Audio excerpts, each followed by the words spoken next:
বাঁচানোর লড়াইয়ের কান্ডারি আগামী প্রজন্মের আন্দোলনের কারিগর নওশাদ সিদ্দিকী রয়েছেন। এই মিছিলের সামনে নওশাদ সিদ্দিকী রয়েছেন।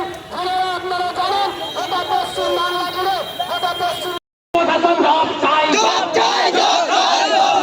সর্বস্তরে পারমিশন থাকা সত্ত্বেও আমরা কেন প্রোগ্রাম করতে পারলাম না? এই প্রশাসন জব চাই।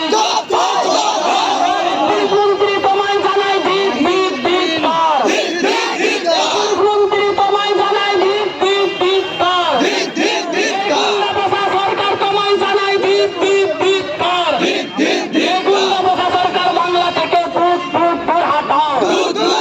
গণতন্ত্র হত্যাকারী সরকার বাংলা থেকে দূর দূর দূর হাটাও।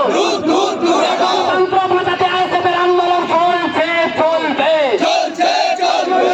পশ্চিম বাংলা থেকে গুন্ডাবস্থান থেকে হাত থেকে পশ্চিম বাংলাকে বাঁচাতে আমাদের আন্দোলন চলছে চলবে।